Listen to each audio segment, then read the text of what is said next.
Mother and I were taken hostage, while father, embracing his favored concubine, wrote a letter to the enemy lord.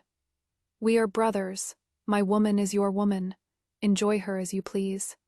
In my past life, mother would rather die than submit, and brought me back to father's side. I thought it would be the same in this life, but mother carefully dressed herself up and entered the Lord's tent on her own. Later, father led his army to take mother back. Mother, nestled in the Lord's arms, wrote a letter to father. "This concubine's morning sickness is severe. I cannot come to see you, elder brother." Under the dim yellow bean lamp, mother carefully washed her face, pinned up her hair, and tucked a small purple flower by her ear. I had never seen mother look so beautiful. In my memory, with father away at war, she alone managed the entire household, exhausted every day. Mother examined herself in the mirror, then kissed me as I pretended to sleep, got up, and walked out.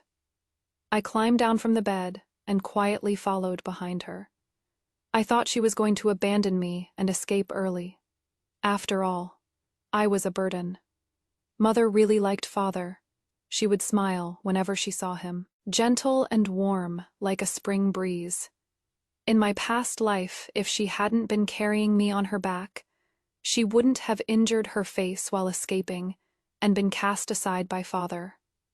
Mother walked straight toward the largest tent in the camp, where the master of this 200,000-strong army resided, the Lord of Shiling, Mu-shun. Why did she was also reborn? She clearly knew how to escape. The soldiers outside the tent stopped Mother. Mother said a few words to the person inside the tent, and the soldiers let her in. I quietly crept to the edge of the military tent from the other side. I am only 3 years old now, a tiny little thing. No one noticed me. I peeked into the tent through the gap. Mother was kneeling at Mu-shun's feet. "The winter night is bitterly cold. Please let this humble woman serve you, my lord." I was stunned for a moment. Why had Mother changed? In my previous life, father let Mu-shun dispose of Mother as he wished. Mother immediately pulled out her hairpin and pierced her own neck, threatening with death, absolutely refusing to submit to another man. But now she was trying to please Mu-shun like father's concubines. Mu-shun looked down at Mother condescendingly. He was also good. Looking on par with father, my little aunt had once really wanted to marry him. Little aunt said he was elegantly handsome and knew how to lead troops in battle. Perhaps he would unify this land in the future. Unfortunately, I died from a cold at 5 years old, and never knew whether this land ultimately belonged to my father or to Mu-shun. Mu-shun pushed Mother away, sneering. "If Madam feels lonely, this marquis has 200,000 able-bodied men under his command. Madam may pick at will." He disliked Mother just like in the previous life. He looked down on everyone around father, and he even called me little beggar. Mother wasn't angry. She tilted her head up, her soft hand caressing Mu-shun's chest. "Does the Marquis despise me for being Page's woman? Actually, the Marquis needn't mind. A woman who has been a wife knows better how to serve a man. Besides, if the Marquis obtains me, wouldn't that make Page a laughingstock to the world? As they say, in warfare, attacking the heart is the best strategy. Why doesn't the Marquis give it a try?" Mother said this while sitting down on Mu-shun's lap, her calves swinging gently. I was so worried she'd be thrown to the ground by Mu-shun. In my previous life, after we escaped, Mother also sat on father's lap like this, and father pushed her down. "Jiang Yuan, who did you learn these foxy seduction tricks from?" Father was livid. Mother smiled faintly. "Doesn't husband like it? But last night, I saw Rongji doing the same with husband, and husband seemed quite entranced." Father said coldly, "You are this Marquise's legitimate wife. A legitimate wife should act like one. Otherwise, how are you any different from a whore?" Father left angrily. Mother slowly got up from the ground and came to my bedside. I had just caught a cold at the time. Her tears fell on my face. So cold, so cold. Fortunately, this time Mushun didn't throw Mother off. He asked her, "You and PG were childhood sweethearts, yet you want the world to laugh at him. Why?" Mother leaned close to his ear and whispered something. I couldn't hear. I only saw that after she finished speaking, she bit Mushun's throat again, and Mushun's gaze immediately darkened. So, Mother was trying to assassinate him. I was worried Mother couldn't beat him and was about to sneak in. But the next moment, my body was lifted into the air. The soldiers guarding the tent had found me. He carried me back to the tent, saying he couldn't let me ruin Mushun's good time. I didn't know what good time there could be. I was worried about Mother and started crying and fussing, but it was useless. Mother didn't come back until the next morning. She was draped in a man's clothes. Her dress had been torn to shreds, and her lips had been bitten through. A sturdy maidservant brought in a bucket of hot water.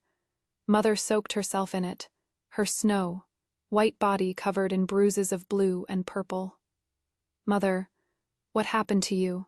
I asked her sadly. She didn't answer, only gently asked me, "Ayan, did you sleep well last night?" I wanted to tell her I didn't sleep well because I'd been worried about her the whole time. But the words reached my lips and I held back. I nodded. "Your child slept very well." After Mother finished bathing, she took out that letter. Father had written to Mushun. He couldn't read, but in both lifetimes I'd heard Mushun's people read it aloud. The letter had only a few lines. "You and I are brothers. My woman is your woman for you to enjoy as you please." In my previous life, Mother said Mushun was lying, that this letter was forged by him. Mushun gave her the letter, and after she read it, her face turned pale. The letter was in Father's handwriting, stained with a touch of rouge. Mushun's envoy said that when Father wrote this letter, he had a beauty in his arms, enjoying himself immensely. "Mother, stop reading. I am hungry," I said pitifully. This was a letter that would break her heart, and I didn't want her to keep reading it. "All right, Mother won't read anymore." She placed the letter into the charcoal fire, and it quickly burned to ashes. For a whole month, Mother went to Mushun's tent, not returning until dawn the next day, sometimes even close to noon. I was digging for hibernating insects under the snow outside the tent when I heard the servant women gossiping about Mother. She is truly a seductress. Her ways of serving men, even prostitutes, probably can't compare. No way. She is a daughter of the Zhang clan of Runan. The Zhang clan values propriety and honor the most. Who knows? A few days ago, the Lord took her horseback riding in the wild. When they came back, her skirt was bunched up to her waist without a shred of shame. They said Mushun was such a pure and ascetic lord, but he was corrupted by my mother. If you ask me, the Lord is just using her. By now, probably the whole world knows that Peiji's woman has been bedded by our Lord. They laughed heartily. I packed some snow and threw it at them. They got up to chase me, and I fled back into the tent, where Mother was brewing tea. She wiped the sweat from my face. "Where did you go to get so sweaty like this?" I really wanted to ask her why she didn't run, why she stayed here to be laughed at and cursed. But her hands were so gentle, I didn't want to make her sad. "It is nothing." I nestled in her arms. "Your child saw a little rabbit and chased it for a long time, but couldn't catch it." Mother laughed.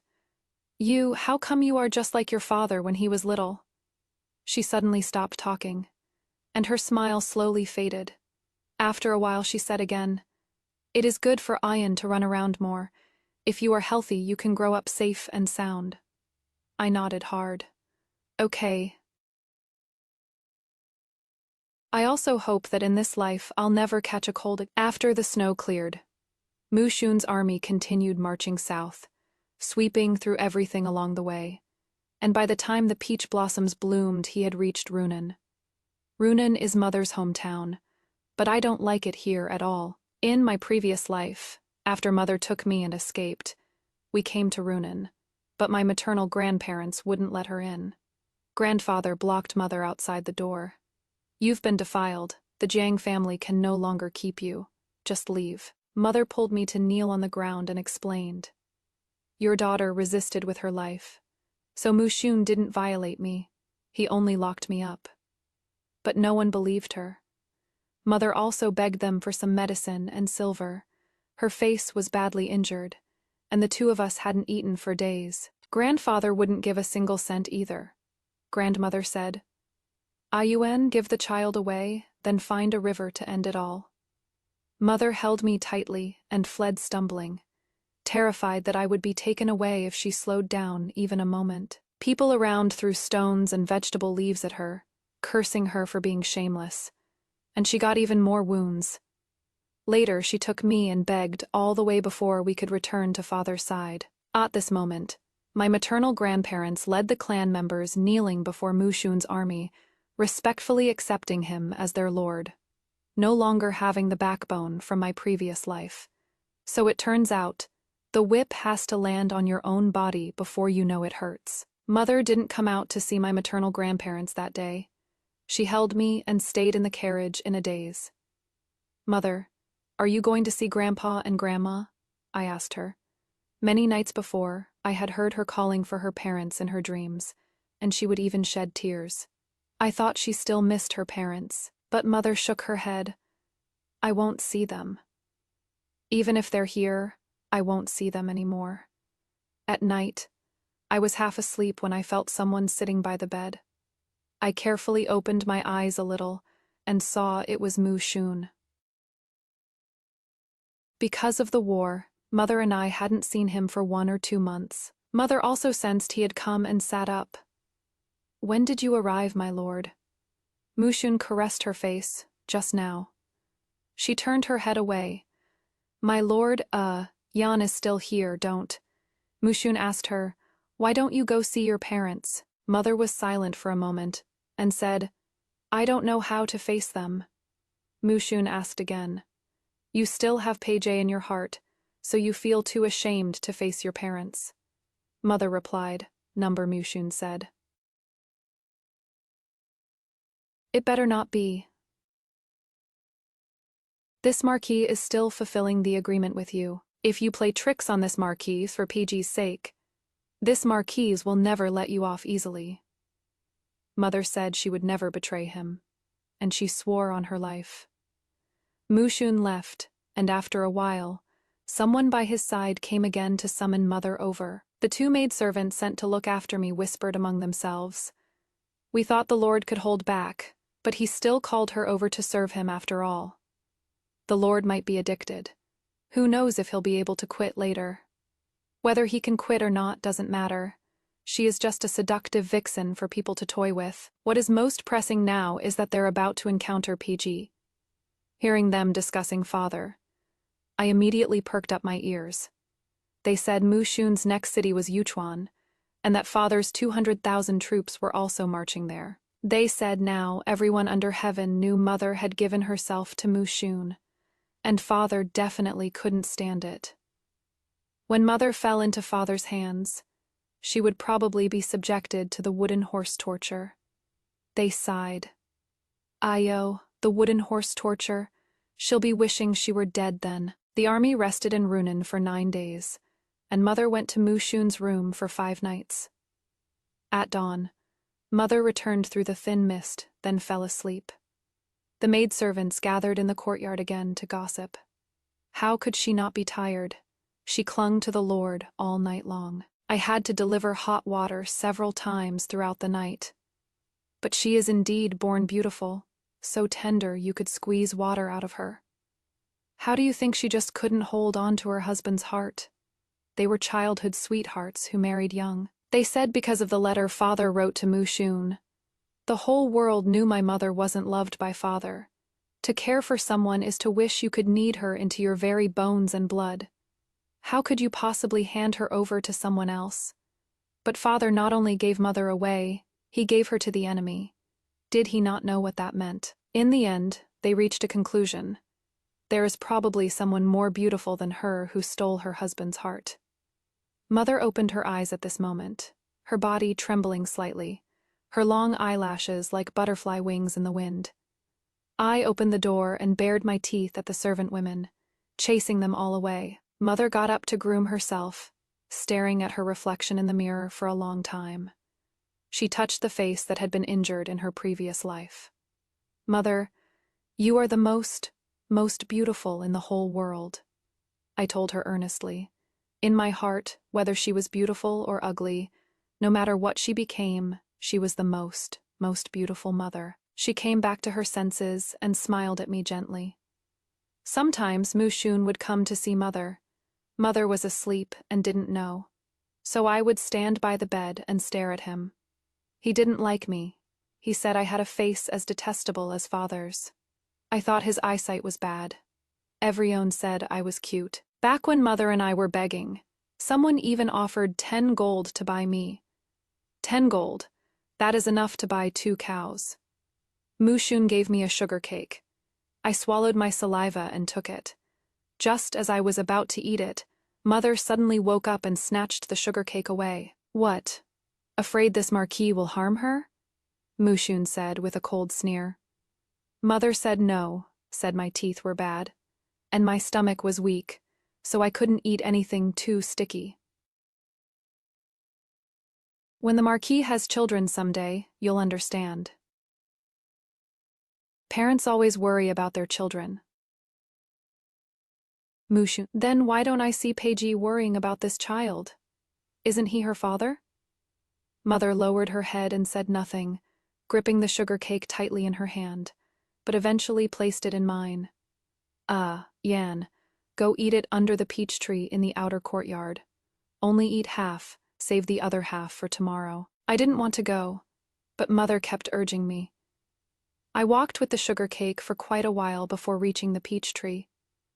I didn't understand why Mother insisted I come to such a faraway place to eat. After I ate half the sugar cake, I saw the peach blossoms were blooming beautifully, so I asked someone to help me pick the prettiest branch and headed back. I thought Mother would surely like it. Before I could even push the door open, a maidservant carried me away. As I passed by the window, I saw the bed curtains on Mother's bed were drawn.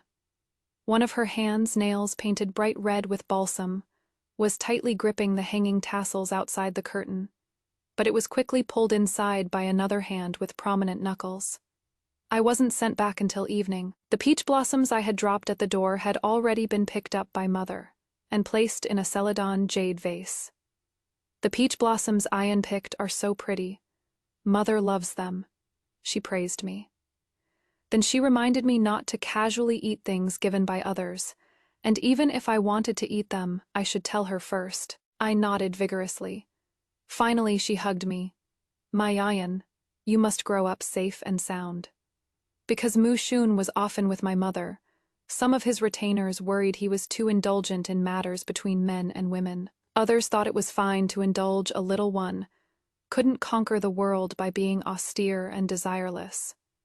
Besides, this was a psychological tactic against my father. They also said, "Anyway, this woman, whether alive or as a corpse, will be returned to Peiji in the end, so there is no need to mind." Mother said nothing, just sat quietly by the window sewing a spring dress for me. "Ayan, come try it on," she called to me. I twirled in the dress in front of her. My Ayan looks so beautiful. Mother smiled, her eyes filled with nothing but me, but I always felt there was sadness in her eyes. I think she was probably remembering my death in my previous life. I caught a cold after being pushed into the lake by Rongji's child. All the physicians in the manor went to treat Rongji's child. Even though Mother was the legal wife, she couldn't get anyone to come. Back then, everyone was certain she had been defiled by Mushun's men. Even Father refused to touch her. She held me night after night, begging Father over and over again.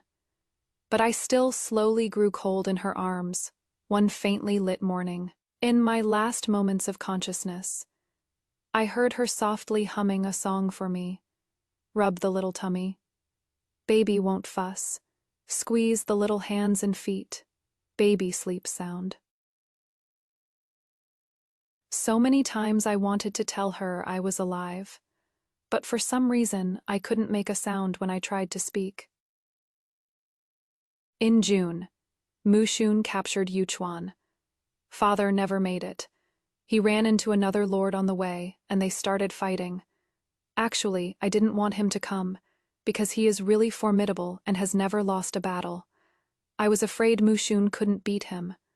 Even though I really hate Mu Xun, he has never made Mother cry. Father always makes Mother cry. Father doesn't really like me either. He likes the son Rongji bore him.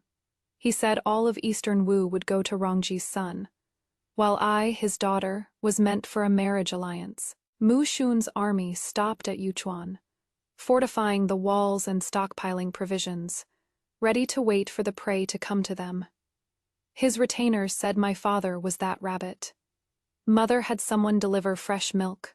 She used the milk and herbs to make ointments to apply on her body, making her skin soft and fragrant. The servant women all said she was extravagant, really acting like she was the wife of the Shiling Marquis.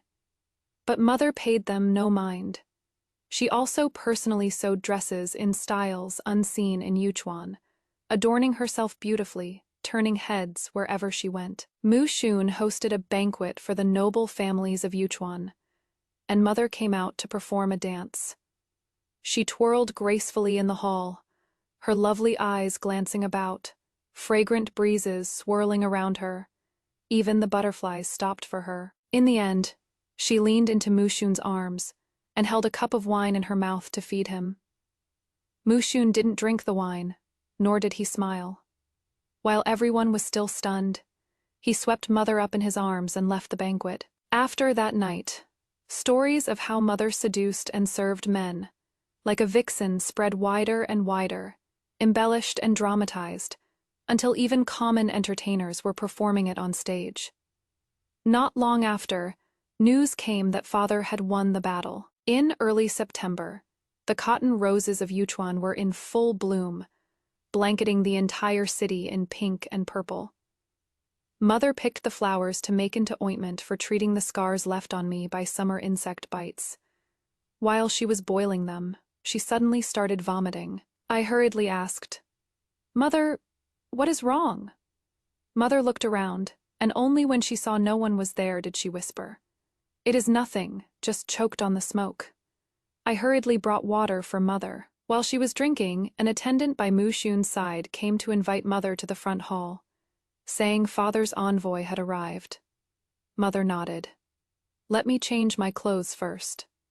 Yesterday I heard that Father's 300,000 troops were already marching toward Yuchuan. Now half the realm was already under the PI family's control.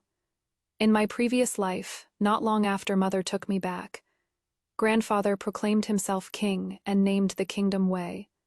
The following year, Father was made crown prince, and Rongji became the crown prince's concubine. Mother should have been the crown princess, but she received no title at all. Before I died, Father had never gone to war with Mu Xun. In this life, many things have already changed. Mother changed into a gorgeous outfit, her makeup radiant, more beautiful than the hibiscus flowers. When they reached the front hall, she walked to Mu Xun's side and sat down. As soon as Mu Xun extended his hand, she leaned into his embrace, picked a grape, and fed it to his mouth. Mu Xun held Mother's hand. Delicious. The envoys Father sent had ashen faces. The rumors were playing out right before their eyes, and they wished they could tear Mother to pieces. They demanded Mu Xun hand Mother over to them, or else Father's army would be at the city gates. I was extremely nervous, afraid that Mother would really be taken away by them. The servant women said Mother would definitely be tortured if she went back, saying Eastern Wu wasn't like their Western Ling. Eastern Wu placed extreme importance on a woman's chastity. If a woman has an affair with another man, she will be unable to live yet, unable to die. Mu Xun asked Mother, "Are you willing to go with them?" Mother shook her head. Marquis Pei said that his woman is your woman. My lord, this concubine's heart delights in my lord, and I am willing to serve my lord for all my life. Mu Xun had Mother write a letter for the envoys to bring back to Father. Mother wrote, "This concubine has severe morning sickness and cannot come to see elder brother." Mu Xun's expression turned solemn upon seeing it. After the envoys left, he asked Mother, "You are pregnant," Mother replied. "This concubine is not pregnant. Didn't my lord make me take contraceptive medicine?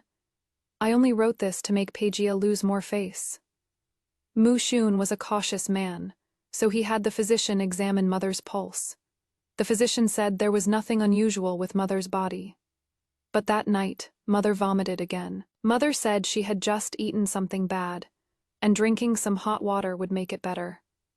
She coaxed me to sleep, saying, "In this lifetime, having just a yawn alone is enough for Mother." Less than 3 days after the envoys left, Father personally led 100,000 troops to the walls of Yuchuan City. It was said this was just the vanguard, and the remaining 200,000 would arrive soon. On the day Father arrived, Mother held me as she stood on the city walls. I spotted Father at first glance. His steed beneath him was the sturdiest, and the red tassel on his helmet was the most dazzling. Ever since I could remember, people have told me that my father was the most handsome young man in Eastern Wu. Ivrion says, Peijie in the east, Mu Xun in the west, equally matched. Father raised his head and faced Mother from afar. Mother looked at Father very calmly. She wasn't like this before. I remember during those days of begging. She always told me, "Hold on a little longer. Your father must be looking for us too." On those cold nights, we huddled under other people's woodpiles to shelter from the wind and rain. She held me in her arms, telling me amusing stories of when she met Father as a child, telling me how her heart fluttered when she learned she would marry Father, telling me how Father was so happy he was like a child when she got pregnant with me. After returning to the Marquise's residence, Mother waited every day for Father to come, but he never did. The only time he came, he pushed Mother to the ground. The early autumn wind blew gently, and the golden baiyao on Mother's head swayed softly. "Zhang Yuan, come here," Father said coldly, his voice echoing off the city walls again and again. What Mother longed for most was for Father to come rescue her with thousands of troops. She would have rushed to him without hesitation, even if 1,000 arrows pierced her heart from behind. Now Father had come, yet Mother stood behind the man who had abducted her, Jiang Yuan. Father was furious beyond control. I had never seen him this angry. Even in my previous life, when I accidentally broke Consort Rong's most beloved jade vase, he had never roared like this. The two armies clashed in battle, fighting until the sky turned dark. Mu Xun was strategizing at the front lines and hadn't returned to the manor for several days. The servant women cursed Mother as a femme fatale. So many people have died because of her, yet she still has the mood to brew tea and admire flowers. We said long ago she is a fox spirit reincarnated, needing to absorb enough yang energy from men before she can ascend. I angrily retorted, "Before my mother came, men were fighting too. It has nothing to do with my mother at all." They exchanged glances and gradually fell silent. In this war, Father gained the upper hand. He repelled the army Mu Xun sent out and besieged Yuchuan City. Mu Xun's retainers all urged him to return Mother and me. They had said before that Mother, whether alive or as a corpse, had to be returned to my father. I cried and told Mother we couldn't go back. Father wouldn't spare her. But Mother wasn't afraid, and even said she wouldn't let anything happen to me. I cried until I was exhausted and fell asleep in Mother's arms. When I woke up in the middle of the night, I heard Mother talking with Mu Xun in the outer room. Now everything is proceeding according to plan. This concubine will deliver what the Lord Marquis wants, and I ask the Lord Marquis to keep his promise. Mu Xun's voice was strained. "Why must you leave? This Marquise does not fear him." Mother was resolute. This concubine still has things she must do, things that must be done personally. She asked Mu Xun, "Does the Lord Marquis believe in past and present lives?" Mu Xun, past and present lives. A Niang took Mu Xun's hand, her fingers tracing along his palm lines. "Judging from your palm lines, My lord, in your past life you were too devoted to a gentleman's righteousness. She said that in his previous life, Mushun lost the realm because of his sense of loyalty, and did not meet a good end. In this life, he should be more ruthless and merciless, because since ancient times a general's success is built upon 10,000 bones, one cannot become an empire, building emperor through kindness. My lord should also marry soon and continue your lineage. If something truly were to happen, there would be someone to inherit this great land. Mushun asked her. Then what about you? Anyang replied lightly. This humble one's past life was nothing but a joke. Mushun said Nyang was being deliberately mysterious, and that he didn't believe in such things. He said Nyang might die if she went back, and told her to think it through carefully. Nyang looked at Mushun. My lord cares so much about this humble one. Could it be that you've fallen for me? Mushun froze for a moment. You and I are nothing but a transaction, a bout of pleasure between a man and a woman. How could there be any feelings? That is good then. Anyang nodded. This humble one is no good person. My lord need not worry. I have my own ways to survive by PG's side. After Mushun left, Anyang sat alone for a long time. The cool moonlight spilled in from outside the window, and she looked like a fairy about to fly away to the heavenly palace at any moment. But in the end she got up and came to my side, waving a fan to drive away the mosquitoes around me. When Mother and I left in the morning, the servant women whispered quietly, "What a pity. Such a beauty today might be her death day. This child, will she also be? Surely not. Even a vicious tiger won't eat its own cubs." I hope so. I've raised this child for most of this year, and I've really grown attached. Mother walked past calmly in my previous life. She would always cry sadly because of others' words. But in this life, she seemed to never care. Mushun watched us from afar. Mother didn't look back. That day, autumn rain began to fall, lingering and gentle. Mother held an oiled paper umbrella and led me by the hand into Father's military camp. The military camp was filled with a solemn killing intent. All the soldiers stared coldly at Mother and me. Mother looked straight ahead and walked forward firmly. I also lifted my head and straightened my back. Entering the military tent, Father was wiping his sword. The sword radiated a chilling aura, sharp enough to split a hair blown upon it, cutting iron like mud. Father looked at us coldly. He frightened me more than Father in my previous life. Mother gracefully bowed to Father and those around. This humble wife greets the Marquis, greets all the uncles. No one paid her any attention. Father ordered everyone to leave. I was also carried out of the tent. This time I didn't cry or fuss. I believed in Mother. Before long, Father's angry voice came through. You and I married at 17. We've been husband and wife for 7 years. How could you not know I wrote that letter deliberately to provoke Mushun? You've heard of his temperament, too. As long as you resisted to the death, he surely wouldn't have done anything to you. But why did you give yourself to him? Why did you make me the laughingstock of the world? I wanted to tell him. In my past life, Mother did exactly that. But what difference did it make? Father, you still abandoned Mother anyway. I thought Mother would explain, but I heard no sound. After a while, Father's voice came.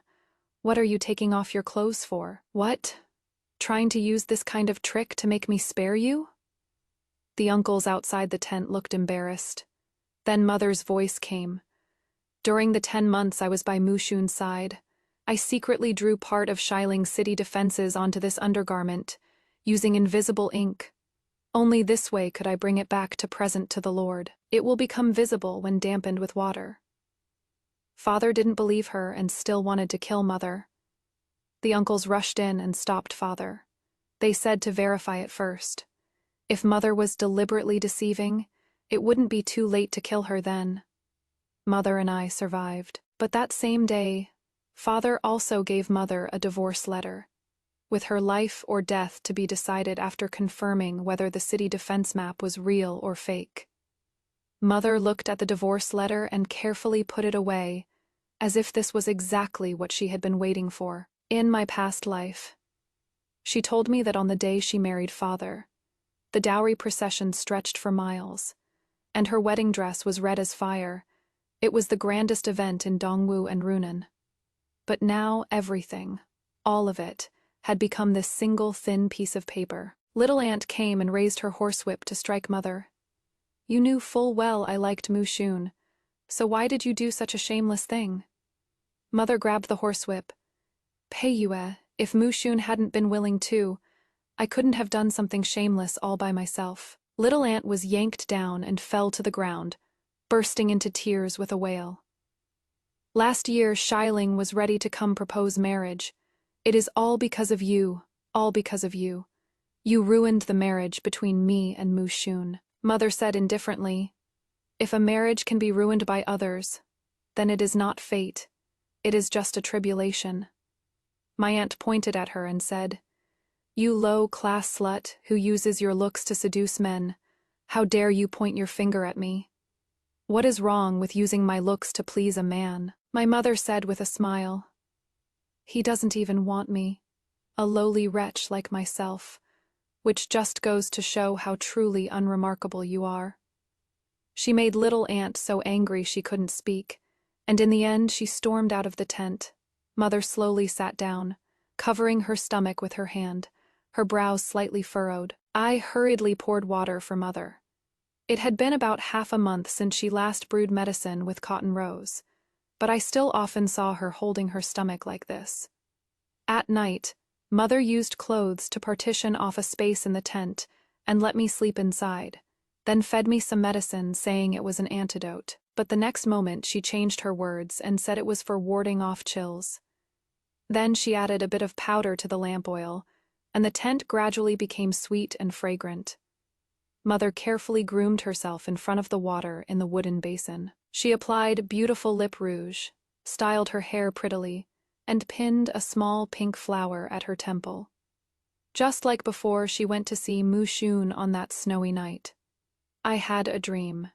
I dreamed Father came at night, gripping her neck and asking if she really was carrying Mu Shun's child. Mother said no. Said that letter was written under Mu Shun's coercion. It was a psychological ploy. She let Father touch her flat belly, saying she hadn't lied to him. The oil lamp burned fiercely, its fragrance filling the air. Before long, someone kicked the lamp over, and the surroundings caught fire, the raging flames lighting up half the sky. I startled awake, and when I opened my eyes, it was already dawn. The tent hadn't been burned by fire. There was nothing but some lingering fragrance, and no Father either. Mother sat before the mirror, her lip rouge gone, her black hair disheveled, the small flower at her temple also missing. Her hand rested on her belly, a faint smile at the corner of her lips. Father withdrew his troops from Yuchuan. The uncle said it was fortunate this battle didn't actually break out. Otherwise, it would have been the snipe and clam fighting while the fisherman reaps the benefit. Father didn't return to Eastern Wu. Grandfather had just proclaimed himself king, naming the state Wei, and ordered Father to garrison the strategic fortress Junzhou with 100,000 troops. The uncles who had fought against Mu Shun also confirmed that the city defense map Mother brought back was genuine. Mother can keep living, because Mother said there are still remaining maps she hasn't had time to draw, all stored in her mind. On the day we set off, I looked back toward Yuchuan. The 5 months spent there were the happiest days of my previous life, and this life combined. Now that we're leaving, that annoying Mu Shun doesn't seem so annoying anymore. Mother told Father to bring Rongji and her son over. Their family should be reunited. But Father asked her why she had drugged him. "What is the big deal? Didn't your Highness enjoy it too? The tent was nearly brought down by your Highness." Mother rested her chin on her hand and looked at Father, her eyes brimming with playful amusement. Father was so furious. He held his sword against Mother's neck. But mother wasn't afraid, her slender fingers stroking the blade. If your highness kills me now, there won't be anyone left to draw those remaining city defense maps. In the end, father sheathed his sword, but stopped paying attention to mother. Mother still did her makeup and styled her hair every night, pinning freshly picked flowers in it, then went to father's tent, but was always driven out by father. Mother wasn't upset either. She dressed herself up beautifully, fragrant and soft every day. She smiled whenever she saw father, just like in her previous life. Everyone thought father, and she still had lingering attachments, so no one dared to secretly harm her. She even took the initiative to give silver for drinks to the soldiers, and servant women watching over us, and even helped treat some troublesome minor ailments. Those people got benefits, so they weren't so harsh on us anymore. After arriving at Jun City, mother had actually won over a few people, and when she was scolded, those people would also speak up for her. A widow and orphan in enemy territory, how could they survive without flattering the enemy? Die. Easy for you to say. Why don't you go die and show me? Even His Highness doesn't mind anymore. What are you all worrying about? Mother quietly listened at the corner, then quietly left. When she saw father, she brought up again bringing Consort Wrong and her son over, and father agreed. I didn't understand. In my previous life, mother extremely disliked Consort Wrong, so why did she insist on seeing her? Before Consort Wrong arrived, Uncle came first. Uncle gave mother a porcelain bottle. After you finish it, it'll be just like falling asleep. There won't be any pain. Mother looked at the porcelain bottle. Brother, you've never died before. How would you know there won't be any pain? Maybe this medicine makes people wish they were dead? Uncle was so angry his beard was trembling. The Jiang family's centuries of untarnished reputation has been ruined by you overnight. Kill yourself to atone. Don't force me to do it myself. Mother was fearless. Brother, you have 1 wife, 3 concubines, and 5 or 6 bed warmers. Father also has countless concubines. The uncles in the clan are the same. As for me, I've only had 2 men in total. If we're talking about who is worse, you all should kill yourselves first. Uncle looked at mother in disbelief. Who exactly are you? You are not my sister, mother said. Yes, I am not your sister. The Jing Yuan from before died long ago. Uncle drew his dagger and was about to kill mother, but fortunately father arrived in time to stop him. As uncle was being dragged away, he screamed, "She is not Jiang Yuan. She is not Jiang Yuan." Mother fainted. I held her and cried loudly, begging father to save her quickly. Father hesitated for a moment, but still sent someone to fetch a doctor from the city. The doctor arrived quickly. After examining her, he said mother was already 1 month pregnant. Father asked the doctor, "Are you certain it is 1 month?" The doctor nodded affirmatively. "This old man wouldn't dare deceive your highness. If your highness doubts my medical skills, you may invite others for a second opinion." But father told the doctor not to spread the news about mother's pregnancy. I looked at this doctor and felt he somewhat resembled the medical officer who treated mother back in Yuchuan. After father left, I asked mother, "Am I going to have a little brother or sister?" Mother said, "There won't be one." Mother said before, having just you, Yanner, is enough. Having a little brother or sister would be nice too. I said sincerely, because I don't know how long I can live in this life. If I die young, like in my previous life, then a little brother or sister could keep mother company, so she wouldn't be too heartbroken. That night, father brought abortion medicine. Mother refused to drink it. "Your Highness is no longer my husband. According to Eastern Wu law, Your Highness has no right to dispose of another person's unborn child, otherwise it is a serious crime. Moreover, this child is very likely Your Highness's. Has Your Highness forgotten how you took this concubine that night, even if the child isn't Your Highness's? Didn't Your Highness say that your woman is Mu Shun's woman, for him to enjoy as he pleases? Then if this concubine is carrying Mu Shun's child, why should your highness be angry? Jiang Yuan, you madwoman. Father's face turned ashen. Mother poured the abortion medicine at father's feet. Pei Ji, I am not mad. I am more clear-headed than ever. If you force me to drink this medicine again, the city defense map will be gone. With Mother's city defense map, a deputy general under father captured a city in Xiling. When the victory report arrived, the army was in an uproar. The PA family and the Mu family had officially gone to war. They had once suspected that Mother had been turned by Mu Shun, but now that suspicion was lifted, I listlessly threw pebbles by the water's edge. I seemed somewhat unhappy, yet didn't know why I was unhappy. Suddenly, I was lifted up by someone. It was Father. He carried me into the room and warned me not to go near water in the future. Father had a dream last night. I dreamed you fell into the water and caught a chill, and couldn't be saved. I was somewhat surprised. Father had actually dreamed of my previous life. When your child died in your dream, Father, were you sad? I couldn't help but ask him. I hadn't seen Father before I died. I didn't know what his attitude had been. Father patted my head. Of course I was sad. You are my daughter. I never imagined anything would happen to you. When I woke from the dream, my pillow was already soaked with tears. I didn't believe him. He only liked Rongji's children. Was Mother in your dream, Father? Was she sad when I died? Father replied.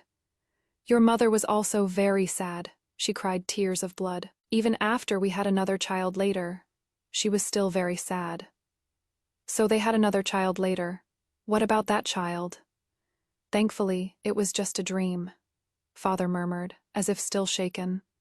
On our way back, we saw Mother. She stood under the corridor, quietly watching us. The breeze brushed against her hair. She was gentler than the wind. Father walked over. Perhaps he thought of Mother's sorrow in the dream, and for once showed her a kind face. It is getting windy. Let's go inside, Mother answered softly. All right. That evening, Rongji and her son Pei Xuan arrived. Rongji happily threw herself into Father's arms, pouring out how much she had missed him. Mother slowly walked toward her and smiled under Rongji's puzzled gaze. Rongji, you've finally come. I've been waiting for you for so long. She then bent down and touched Pei Xuan's little face. Xuaner, long time no see. Pei Xuan shoved Mother away. My mother said you are a whore, very dirty. Don't touch me. Father coldly swept a glance at Rongji. Rongji immediately knelt before Father, on the verge of tears. Your Highness, please see clearly. This concubine never said that. I heard it on the way here. She was always like this before.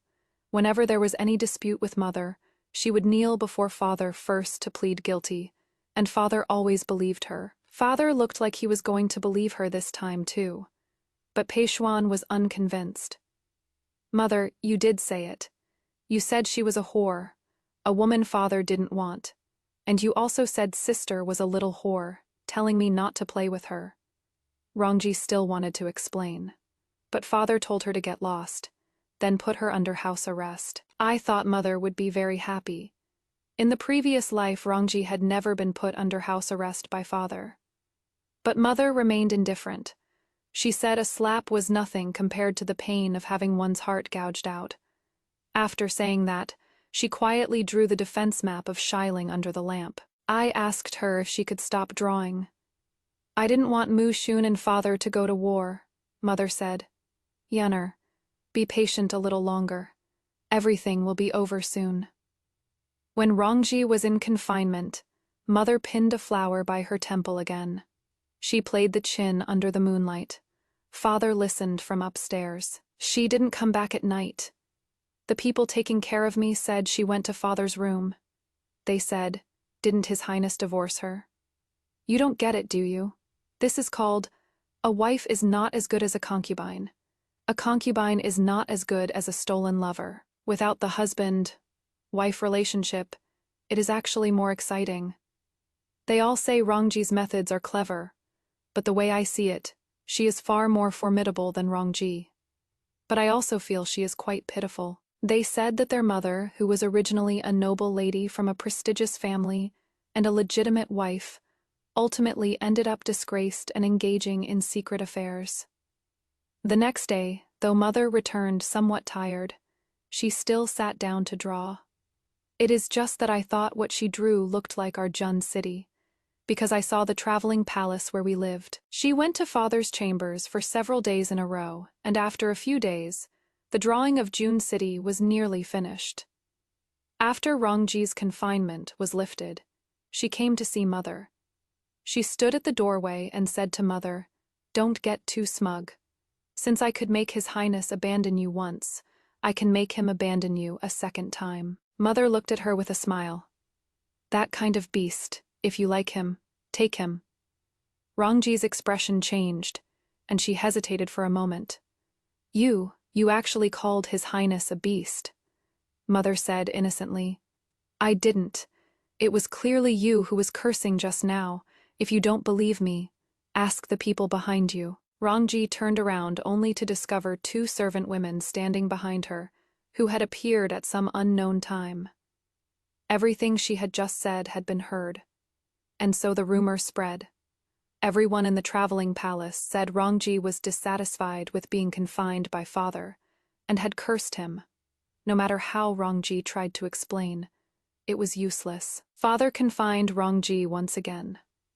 I happily told mother. Mother said to me, "Yaner, sometimes confinement isn't a punishment, but a form of protection." Mother's belly gradually grew bigger, and that doctor who looked like a court physician came to check her pulse every 7 days. When the first snow fell, the doctor came again, and the apprentice by his side was different from before. I looked carefully, and thought this apprentice looked somewhat like Mu Shun. Mother was also a bit surprised, but she said nothing. The physician went out to write a prescription, and the apprentice stayed in the room. I sneaked back and saw the apprentice. Ask mother, "This child is mine, isn't it?" Mother replied, "My lord has witnessed with his own eyes this concubine taking the contraceptive medicine every time. How could this concubine possibly have my lord's child?" The apprentice didn't believe her. "Contraceptive medicine isn't foolproof either. Come back with me. I'll marry you." Mother's brows and eyes curved into a smile. "Sure, then please offer the realm as the betrothal gift. My lord, this concubine will only be empress." "All right. Wait for me." The apprentice agreed. After they left, mother murmured, "To take such a great risk coming here, but Mu Shun, I am really not a good person." When the first snow fell, father's lieutenant brought news of defeat. Shiling counterattacked, and 30,000 Wei soldiers were buried in the snow. After this defeat came one loss after another. The uncles even lost some of Eastern Wu's cities. Grandfather was furious, ordering father to defend Jun City at all costs. It was Wei's lifeline. Some suspected there was a mole, and father's strategist once again cast suspicion on mother. Mother knelt before father and requested to be confined. Father locked mother up, and Rongji was very happy, saying mother was just a fool. But after mother was confined, Wei still kept losing, and Shiling's elusive attacks often caught the Wei army off guard. By February, Mu Shun led an army of 300,000 to the gates of Jun City. On this day, mother also had a miscarriage. Pei Xuan bumped into her while running. I was so angry I fought with Pei Xuan, pinning him down hard and biting him. Then I saw blood beneath mother. Mother said to me with a deathly pale face, "Yaner, go get someone." Mother delivered a stillborn. They said it was a baby boy. The midwife said it was because mother had taken too many medicines she shouldn't have, and this child was destined not to survive. Mother wasn't very sad, as if she had known all along. Father came to see her. "We'll have more children in the future." "So it still happens the same way after all," mother said. "What did you say?" Father wanted to ask clearly, but the drums of the siege had already begun, and father could only leave. This battle was fought intensely, and father didn't even have time to come to the traveling palace. Mother took her medicine on time every day to recuperate, and her complexion gradually improved. But I couldn't help crying, and even though mother didn't say anything, I still felt she was suffering so much. Mother said it wasn't hard, said things were much better now than before. She held me in her arms and gently patted my back. At least Yander is still by mother's side. Rongji came. She mocked mother, a noble lady from a family with a century of pure reputation, for actually taking secret medicine to turn herself into a vessel for pleasing men. She laughed that no matter how much mother pleased Mushun, he still sent her back to father. She said that since father had divorced mother, he could never marry her again. And even if he kept mother by his side now, she would only be treated as a forbidden plaything. Finally, Rongji clicked her tongue twice. The most terrifying thing is, you can't bear children anymore, whether it is His Highness or Mushun, or even beggars on the street. As long as they're men, they all want sons. Zhang Yuan, you can only be a man's plaything for the rest of your life. And your daughter, when she grows up, she suddenly stopped talking, because mother stabbed scissors toward her throat. But mother didn't kill her, only piercing half an inch in. Rongji was so frightened, her face turned pale. She hadn't expected the always gentle mother would dare to hurt someone with a sharp blade. "Madam, spare my life. I won't dare anymore." Mother smiled and said, "I won't kill you now, otherwise it wouldn't be fun." Rongji ran away, covering her neck. She even packed her luggage and tried to take Peishuan back to Eastern Wu, but she couldn't leave anymore. Some strangers appeared in the traveling palace and stopped her. Father finally came back, but he was carried back. He was shot by Shiling's powerful crossbow and lost a lot of blood. The strategist suggested he abandon Juncheng and return to Eastern Wu. As long as the Green Hills remain, there is no fear of running out of firewood. Father refused, saying that once this place was abandoned, Wei would lose its barrier, and he would rather die in battle. When he said these words, there was a glimmer of light in mother's eyes. Perhaps father now was the young man she once loved the most. But it was only for a moment. Then the light in her eyes disappeared. She personally fed father his medicine. Father said groggily that he had been having many dreams lately and wanted to tell mother about them. After listening, mother advised him to get some good sleep and not think too much. It was that very night that Mushun's army captured Jun City and occupied the traveling palace. I slept too deeply that night and didn't know what. Later, I heard the story of that night from the servants. They said, "Zhang Yuan is a pitiful devil." It turned out that night, Peishuan fell into the water, and mother wouldn't let anyone save him, making father and consort Rong watch helplessly. "Why won't you even spare a child?" father asked mother, his eyes bloodshot. Mother laughed and said, "Didn't you remember your past life?" In the past life, Peishuan deliberately pushed Yanner into the water. At first, I also thought he was just playing around unintentionally. But later, when I was 6 months pregnant, he actually pushed me down the stairs. I prayed 10,000 times before the gods to let Yanner come back as my child again. And then Peishuan killed her once more. In this life, he still harms me.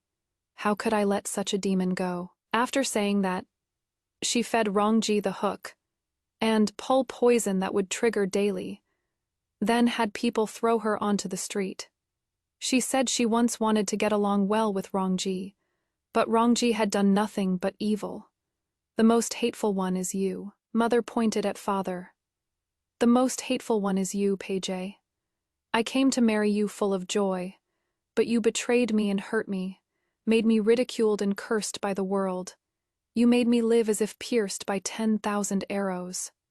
They said that after mother finished saying this, she vomited blood and collapsed. Mushun immediately carried her back to the room for treatment. They also said Mushun was mother's pawn from the very beginning. She had planned everything long ago. She also used drugs on Mushun to make him unable to resist her, borrowing his hands to kill father. Even that unclear pregnancy was something she deliberately prepared for Mushun. The more she tried to hide it, the more Mushun suspected the child was his. So when Mushun learned she was truly pregnant, he led his army south. She is really ruthless. How did she manage to plan all this in advance? Could it be she really has past and present lives? Everyone fell silent. After quite a while, someone asked, "What is that drug called that makes men unable to resist her? I have a friend who wants to know." I went to see Mother. She was sleeping deeply, her brows tightly furrowed with tears streaming down. I wonder what kind of nightmare she was having. "Mother, Yonner is here." I held her hand and wiped away her tears. She slowly opened her eyes and smiled at me. "You are awake, little sleepyhead." I smiled happily, too. I woke up early. Mother stroked my face, then slowly fell back asleep.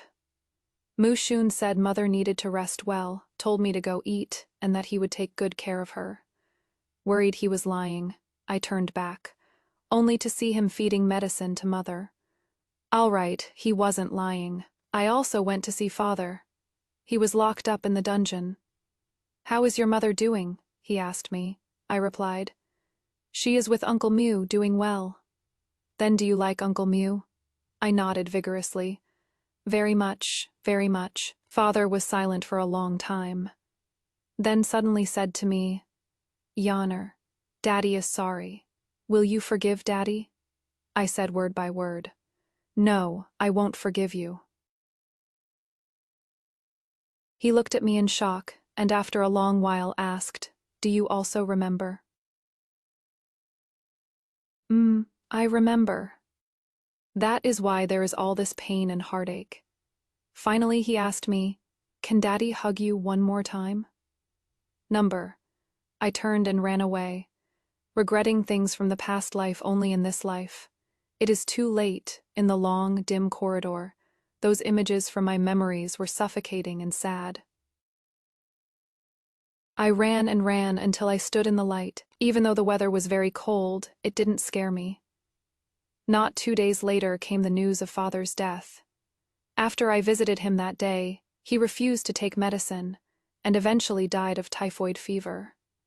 When his body was sent back to Eastern Wu, Mother stood under the corridor listening to the wind. The wind blew the bronze bells at the corner of the corridor, and all the past vanished into the wind.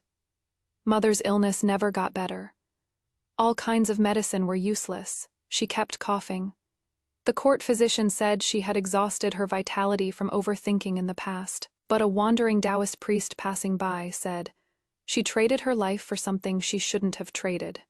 She has this life but no next one." Mushun invited the priest back to the manor with fine wine. A few days later the priest left, and Mother gradually got better. Mother ran to ask him what he had done. He said, "In my past life I died young without a good end. In this life I can live long thanks to you. Repaying you is only right." Mother was somewhat moved, saying that what she said back then was all nonsense to deceive him, and that Mushun shouldn't have believed it. Mushun said he already believed. In April, Mushun had to continue the war. Mother and I were sent to Xiling Prefecture to recuperate.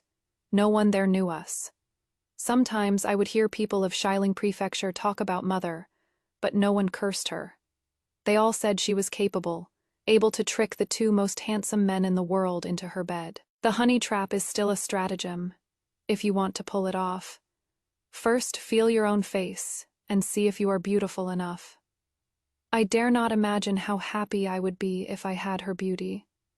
Everyone burst into laughter, and after chatting they each went about their own way. Life, after all, is just everyone walking their own path. Mother and I lived carefree in Xiling Prefecture for 3 years, until Mushun conquered the realm, and we were brought to the heavenly capital. After arriving at the heavenly capital, I met my little aunt Pei Yue. Her left leg was injured, and she walked with a limp, no longer arrogant and domineering as before. When she saw us, she knelt down and bowed respectfully. Mother told her there was no need for that. She gently shook her head, Eastern Wu is now in ruins, with only my brother struggling to hold on. I beg, madam, for the sake of our past bond, to ask His Majesty to spare him. I once offended madam, and if madam wishes to punish me, I am willing to accept any punishment. After saying that, she kowtowed to mother again. Just then, a man's voice came, scolding her. "What are you doing kneeling here? I've been looking for you for ages. Come over here." I looked toward the voice and saw a handsome and noble young man in fine clothes standing at the doorway. Little Aunt seemed very afraid of him and immediately got up to walk toward him. After they left, Mother said Little Aunt had grown up and become sensible, but she feared her marriage would also torment her. "Who was that person just now? He is really good looking." I asked Mother. Mother said, "He is the troublemaker of the Mew family and also your little uncle-in-law." On a bright spring day, I was climbing a tree to pick peach blossoms. I wanted to pick the prettiest branch to give to Mother. Mu Shun stood under the peach tree directing me, and after I broke off a branch, he asked me with a smile, "Yonner, do you want to become my legitimate princess?" I said mischievously, "Your Majesty should go ask my mother, and please tell her for me that I've gone to play and will be back later." Mu Shun said I had grown up and become sensible. When I returned an hour later, Mu Shun was still in Mother's room. He said, "You once promised that if I offered the world as a betrothal gift, you would marry me." Mother said, "Your Majesty, this humble woman is not worthy." Mu Shun continued, "Our lifespans are shared, and someday we will die together. A Yuan, let's not waste any more time." Mother didn't say anything more. "Then I'll take that as a yes." I quietly withdrew, holding the peach blossoms. I sat under the flowering tree, looking up at the sky, remembering when I was 3.5. Mother told me to take the sugar cake far away to eat, and I looked at the sky just like this. It was clearly the same sky, the same spring day. But at this moment, the breeze was gentle, the day was clear, and hearts were content. There was no longer a little Ayan eating while crying. "Mother, in this life, Ayan is growing up safe and sound. You must find happiness too."